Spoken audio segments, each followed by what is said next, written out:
Hey everyone, welcome to CoveredCall ETF Investing. I'm Jordan and this is your central hub for deep CoveredCall ETF data. And in today's video, I want to do a bit of a part two in regards to a video I made last week, which was a portfolio overview. The video ran a little long and I wanted to get out some final thoughts of just exactly how I was able to build out my portfolio over the 3.5 years that I've been investing, how I turned 45 grand into $180,000. And guys, the secret really has nothing to do with jumping on some sort of tech bandwagon and ride some kind of financial rocket ship to the moon. None of that stuff. It's how to do it with boring stuff, with things like budgeting and planning and being intentional with your whole financial outlook. So that's what I wanted to do in this video.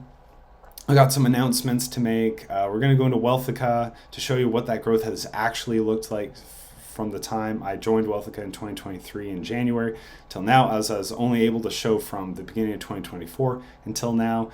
We'll go over total return of all the CoveredCall funds that I have, which is price performance and dividends reinvested, as last week I was only able to show price performance.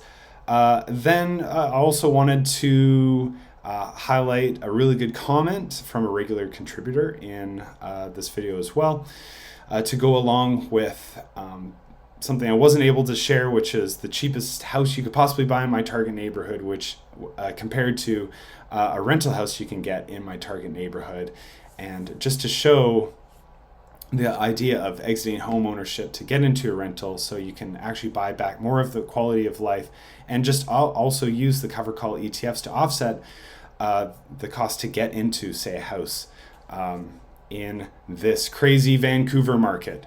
And then we'll go over some 5 or 6 tips of just exactly how I went and built the portfolio to what it is now. So let's get into it. So this is the video in question I was talking about. Check that video out. It goes into much more granular detail of just what my goals are, plans are. Again, I just want to try to hit up what was sort of missed. I feel like it was missed in that video. But first, let's get into some announcements. Coming out on May 1st, I got a new ALLSTAR tracker, CoveredCall ETF ALLSTAR tracker, that's going to be dropping Wednesday at 12:01 a.m. I put out this spreadsheet every month. It's updated. It has a list of all the CoveredCall funds across Canada and the US. Got some other good tabs that tracks yield, AUM, 3-month volume, distribution history, and taxes as well. All good stuff that can help build a portfolio out. It combines info from the fund manager websites and also from places like Google Finance and Yahoo Finance into one location, so you can filter it. And I think it's just an awesome tool. I use it, and I've certainly helped to use it to help build portfolios for people in my own family.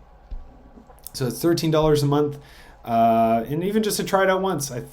As you're going to see in this video, education accelerates portfolio growth, as I get to in the later part of this video. So that's just one aspect to get you faster and up to speed on if you're serious about having an all-encompassing portfolio around CoveredCall ETFs.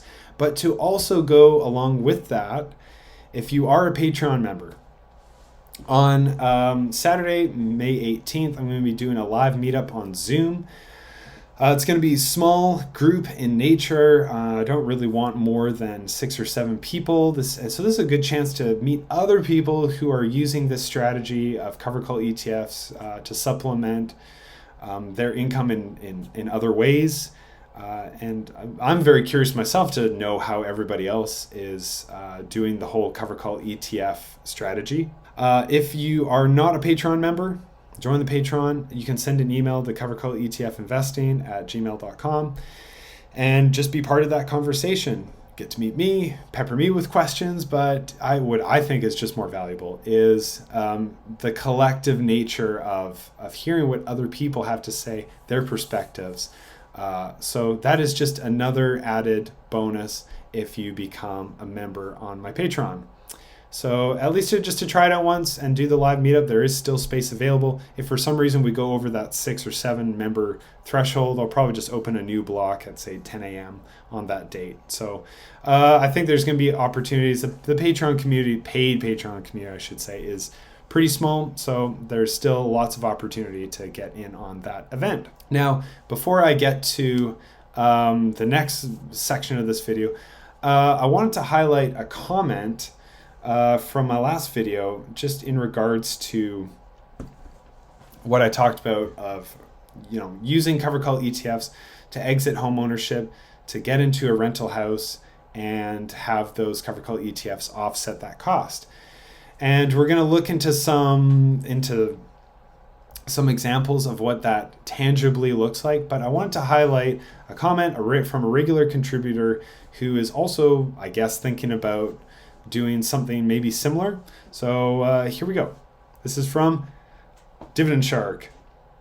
So I think next year we will sell our rental property out on the West Coast and go 100% in on covered call ETFs.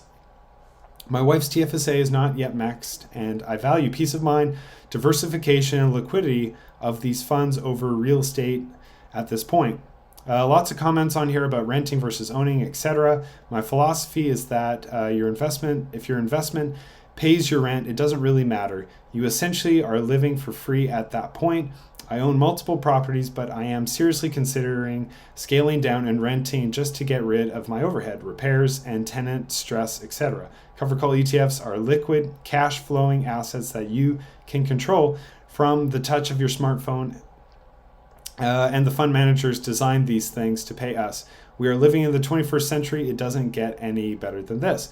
I think that summarizes what I'm trying to do really well. So thank you, Dividend Shark, for posting that. I do value that a lot. There's a ton of other great comments, but again, for the sake of time, I can't share 5 comments. But that one in particular from a regular member, I just definitely wanted to share. So now let's get into home ownership in my target area versus renting in my target neighborhood. This is the cheapest thing that you can find in my target neighborhood, $1.248 million. I've plugged in the numbers. If I took basically for a conservative number, all the equity in my home, and I drained my TFSA, I would say on the lower end, it'd be $250,000 I could put towards, call it this mortgage. This is a fairly simple calculation, just as an example. So over 30 years, the amortization rate would be $5,505. But wait, it gets even better. There's also $5,626 in property taxes, which now jumps us up to $6,000. Let me say this. For a lot of younger people out there, how many of you are taking home $6,000 a month? Take home, forget gross, take home. Now, if you're a couple, you're probably doing better, but then it's probably like 80% of your income or 70%. It's not, either way, it's not a sustainable number. Okay, and I also live in a suburb of Vancouver. I live like on a good day, no traffic, like 45 minutes out of downtown Vancouver. Okay, so imagine as you get closer to the city, this only gets more expensive. From what I can see, it looks like a really nice place. Let's see, it's square footage, almost 1,300 square feet, 3 bedroom, 2 bath. All right, now we're gonna go to the cheapest house you can rent at least on this website. Like there's things on Craigslist that you can find that are cheaper, but I just wanted to, on Real Estate Weekly here, I just wanted to compare.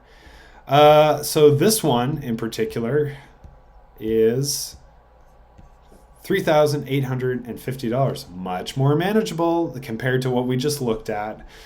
And 3 bedroom, 3 bath, and it's double the size. And I'm actually very familiar with this area. Nice area. I'd live in this in a heartbeat. I'm very familiar with this neighborhood. Again, the whole idea of taking my equity out of my home, then drowning it into a house that I'm gonna suffer for. My quality of life will decline. I'll be stressed. I'll feel like I have to work more. I will drive myself into the ground, probably take years off my life from the stress of trying to own a mortgage that is unbearable. That I probably wouldn't be able to travel. I'll be essentially married to that mortgage. But this, taking the equity out of my current home, that $150,000. Again, remember, I have 100,000 my TFSA, roughly around 100,000, but taking 150,000 out from selling my place, put it into a taxable account under my wife's name just to reduce our tax load, as she doesn't actually earn an income. We can offset a lot of the costs. As a matter of fact, we can offset it to the point where my costs don't really change. Let's actually see what this place looks like from the inside. So it looks pretty similar to what we were just looking at. A lot of light grays, a lot of white. So kind of no different in a way. But anyway, that's the point, is offset those costs, retain quality of life, still be able to travel. And also too, I have another chunk of money, close to $80,000 in my wife's spousal RRSP. August of 2026, we can start extracting that income at my wife's, much smaller tax rate to me at that point, right? If I take it out now, I get the hit for it, or the tax hit. But she'll get the tax hit if you do not contribute for 3 years. So tail end 2026, I'll extract half that, and then in early 2027, I'll extract the next half. We'll put it in, and basically at that point, the rental offset cost is, or what I would take out of my own income to pay this, would be under probably $1,000 at that point. So it leaves a lot of room for margin. I can probably go up the rental scale. As I said, maybe in the 4,300 range, I can probably get it. So bigger house, quality of life doesn't change. That's what I'm aiming for. More time with family, bigger place, and we need it. We live in a condo, and there is no other option for this. And then last but not least, I just wanted to show you all what my portfolio looked like at the beginning of 2023. This was something I couldn't show in the other video, but you can see over the course of 2023 till now, it's gone up like $76,000 in 1 year.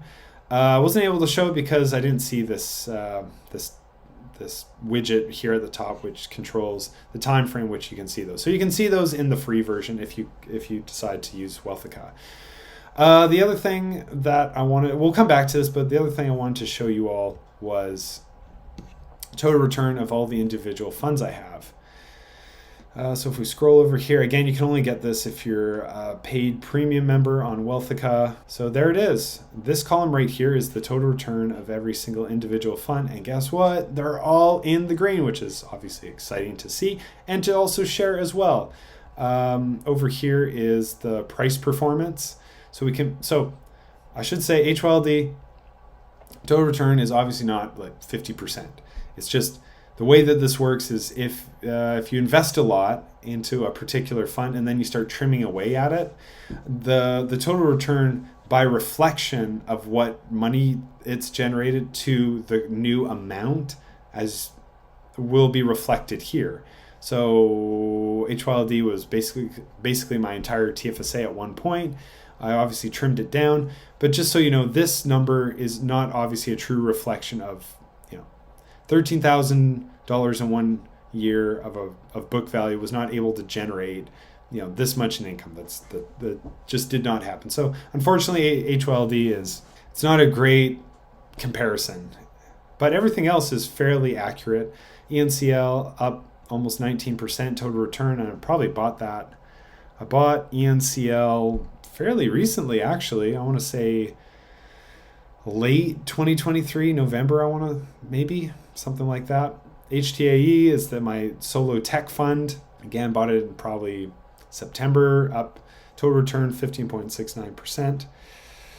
And then we kind of round out the all-in-ones sort of in the midsection here, above 10%. Then the sector funds, which I'm going to use as my income play to offset the rental cost, those will be probably more or less down here. The only other one I would use is ENCL for that purpose. Doing really well, but again, oil, cyclical, it's going to be good, it's going to be okay.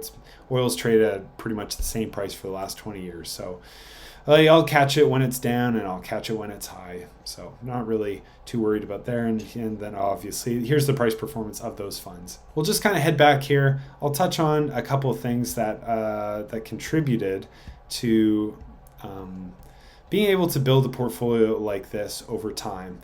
So I'll go through them really quickly. One, I'll sound like Dave Ramsey for this. Having a budget, having a financial picture is really important. There's nothing that will rock you to your soul when you see a pie chart or a graph that shows you that you're spending, $200 on Starbucks coffee. I mean, if you can afford that and you got just a ton of disposable income, well, this is obviously not for you. This is for the average, person earning an average income. You can be told to do a budget, be told by your parents, be told by a friend, be told by a sibling, but it's when you really see those kinds of graphs for yourself. So if you're not interested in doing a budget, I would at least get a budget just to see how you spend your money. Like link an account with who knows what. Like Mint just disappeared. I was using Mint, and then I tried YNAB, then I tried PocketSmith. Didn't really like them, and I just started trying Monarch. A lot of YouTubers are in the kind of budgeting space seem to use Monarch. They also have a promo here for 50% off for the year, so it's like $50 for a full year. If you decide to go with them, but you get a 30-day free trial. I get no kickback for talking about them, guys. I'm just trying to help you all out with with the stuff I'm using. Again, and then so number 2 is obviously no consumer debt. If you got consumer debt, don't even think about investing. Just get that paid off. It's hard to out-earn a credit card interest rate. It's hard to out-earn a personal line of credit interest rate or a margin account interest rate. All that stuff is like above 8-7%. Credit cards 20%, right? So it's like get rid of that stuff before you go and invest. When my wife and I got married, we had $37,000 of debt. Guess what we did immediately? We paid that off. There was no save up for a better car, save up for a trip. We did not travel. It was strictly save up or pay off that debt, right? She brought something like, I don't know what it was, like 20 grand worth of tuition into the marriage. We got married fairly young at 24. She was 23 and I was 24. She was 23. And I bought a new car. So I had the stupid debt. She had the much more understandable debt. But I've never done that with a vehicle ever since, right? Got into debt with a car, brand new car, and I totally regretted it. As a matter of fact, it's because of that car I couldn't hop into like a townhouse a year sooner to when I bought my condo. We would have been able to, and we would have been able to basically get into a townhouse we paid for our condo. So it just goes to show that as like life goes on and you kind of look at the history of your life a little bit, and you're like, and so for me in that case, I do realize I'm like, we could have bought a year sooner and we would have been in a townhouse. We wouldn't be in a condo. We wouldn't be. It's just I know what prices in Vancouver, 3-bedroom, 2-bath townhouse in my target neighborhood back in 2016 was about $326,000. That's what we would have paid for instead of paying $360,000 for a condo a year later. So that's 2016 really was really where things jumped. Like I watched it in real time over the course of a summer. I know exactly when it happened.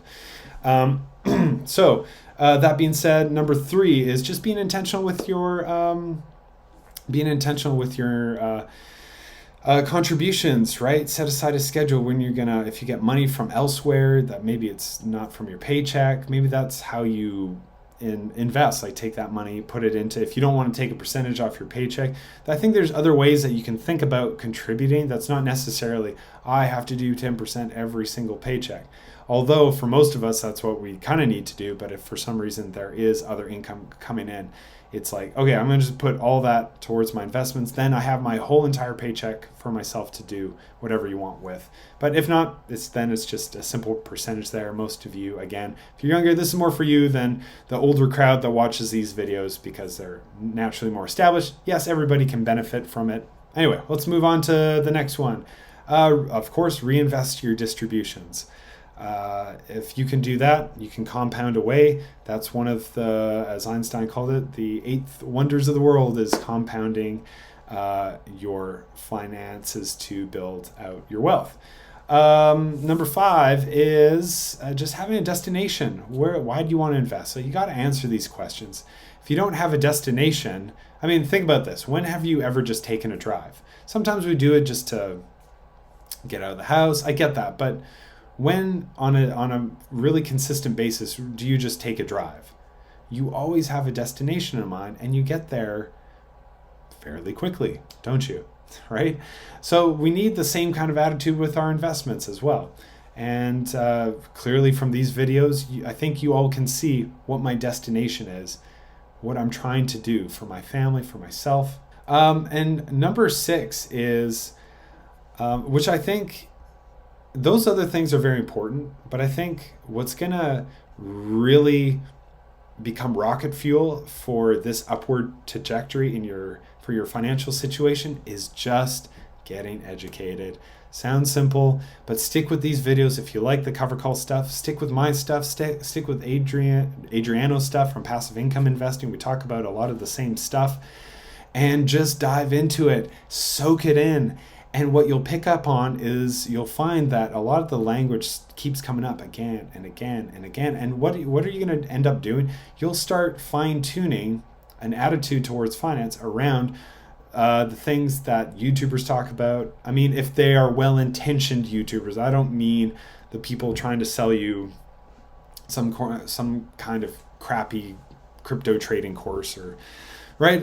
Like, it just, if you're in this for the long term, build wealth steadily over time, there's no better way to do it than just to soak in videos, soak in podcasts, books, whatever medium that you need to get you on this sort of incline. This was one of those kind of rock you to your soul kind of moments, but I was listening to Ben Felix on the Rational Reminder podcast, October 2022. He was talking to a German economist, a really insightful lady. And this was, again, one of those eureka moments. She was talking about how in a long-form study they found that people were 33% better off in retirement if they understood what a credit score was, and they understood how interest rates worked. There's all kinds of reasons like why those two things, but to me what that signaled was, well, if I do that and I understand how the stock market works, and I learn more up on CoveredCall ETFs, and I also budget, and I also do all these other things, get more of a broader financial perspective from other creators who maybe invest in maybe small caps. Like there's a guy I know who really focuses on small caps. That's his thing. He's trying to build wealth doing that. Dividend investing. I mean, if you're on Blossom, which I'm there, there's all kinds of people on there with different, but the point is getting the exposure and applying action to it will accelerate your investment. It's like this weird kind of magic. It just happens. And especially if you apply action, this is the kind of, now, I gotta be careful, right? Because then that sounds like it's guaranteed if you do it this way. I really do my best to try to stay away from that kind of language. It's, like it'll absolutely happen for you if you do this. But I would just say it is more likely to happen if you do things like that. Get educated, apply action, get a budget, have a financial plan, have a destination, and you might end up on a much steeper incline upwards than what you see here. But that is to be just encouragement for all of you. And anyway, once again, this video, I tried to keep it shorter. This is like my third take, and it's gone over 20 minutes. So apparently I'm incapable of sometimes doing these, of trying to do shorter videos at times. But at the end of the day, if you like what you saw, hit all the buttons of like and subscribe variety, and I will see you all in the next video.